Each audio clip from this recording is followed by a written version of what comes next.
Ainsi parlait Zarathustra, de Friedrich Nietzsche. Prologue.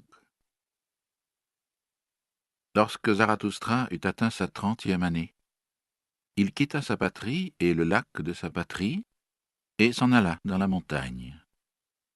Là, il jouit de son esprit et de sa solitude, et ne s'en lassa point durant 10 années. Mais enfin son cœur se transforma, et un matin, se levant avec l'aurore, il s'avança devant le soleil et lui parla ainsi. « Ô grand astre, quel serait ton bonheur si tu n'avais pas ceux que tu éclaires? Depuis 10 ans que tu viens vers ma caverne, tu te serais lassé de ta lumière et de ce chemin sans moi, mon aigle et mon serpent. Mais nous t'attendions chaque matin, nous te prenions ton superflu et nous t'en bénissions.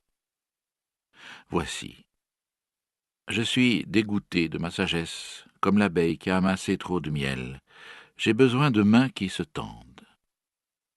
Je voudrais donner et distribuer jusqu'à ce que les sages parmi les hommes soient redevenus joyeux de leur folie et les pauvres heureux de leur richesse.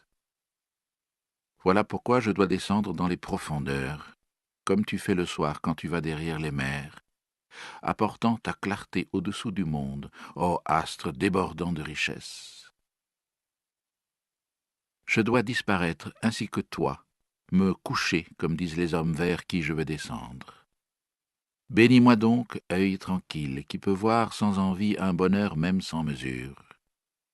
Bénis la coupe qui veut déborder, que l'eau toute dorée en découle, apportant partout le reflet de ta joie. Vois, cette coupe veut se vider à nouveau, et Zarathustra veut redevenir homme. Ainsi commença le déclin de Zarathustra. Zarathustra descendit seul les montagnes, et il ne rencontra personne. Mais lorsqu'il arriva dans les bois, soudain se dressa devant lui un vieillard qui avait quitté sa sainte chaumière pour chercher des racines dans la forêt. Et ainsi parla le vieillard, et il dit à Zarathustra, « Il ne m'est pas inconnu, ce voyageur. Voilà bien des années qu'il passa par ici. Il s'appelait Zarathustra, mais il s'est transformé. Tu portais alors ta cendre à la montagne. Peux-tu aujourd'hui porter ton feu dans la vallée? Ne crains-tu pas le châtiment des incendiaires? Oui, je reconnais Zarathustra. Son œil est limpide et sur sa lèvre ne se creuse aucun pli de dégoût. Ne s'avance-t-il pas comme un danseur? Zarathustra s'est transformé, Zarathustra s'est fait enfant, Zarathustra s'est éveillé. Que vas-tu faire maintenant auprès de ceux qui dorment? Tu vivais dans la solitude comme dans la mer, et la mer te portait. Malheur à toi, tu veux donc atterrir. Malheur à toi, tu veux de nouveau traîner toi-même ton corps? Zarathustra répondit, J'aime les hommes. Pourquoi donc, dit le sage, suis-je allé dans les bois et dans la solitude? N'était-ce pas parce que j'aimais trop les hommes? Maintenant j'aime Dieu, je n'aime point les hommes. L'homme est pour moi une chose trop imparfaite. L'amour des hommes me tuerait.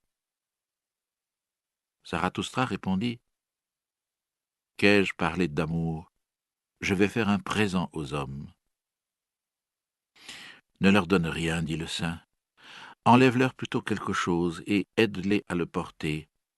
Rien ne leur sera meilleur, pourvu qu'à toi aussi cela fasse du bien. Et si tu veux donner, ne leur donne pas plus qu'une aumône, et attends qu'ils te la demandent. Non, répondit Zarathustra, je ne fais pas l'aumône. Je ne suis pas assez pauvre pour cela. Le saint se prit à rire de Zarathustra et parla ainsi. Tâche alors de leur faire accepter tes trésors. Ils se méfient des solitaires et ne croient pas que nous venions pour donner.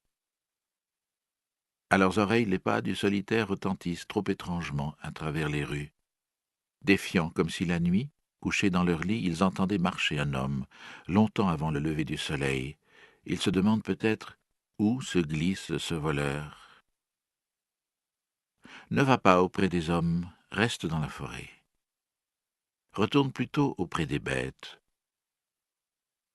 Pourquoi ne veux-tu pas être comme moi, ours parmi les ours, oiseau parmi les oiseaux. Et que fait le saint dans les bois demanda Zarathustra. Le saint répondit, je compose des chants, et je les chante, et quand je fais des chants, je ris, je pleure, et je murmure, c'est ainsi que je loue Dieu. Avec des chants, des pleurs, des rires et des murmures, je rends grâce à Dieu, qui est mon Dieu. Cependant, quel présent nous apportes-tu? Lorsque Zarathustra eut entendu ces paroles, il salua le saint et lui dit, qu'aurais-je à vous donner? Mais laissez-moi partir en hâte, afin que je ne vous prenne rien.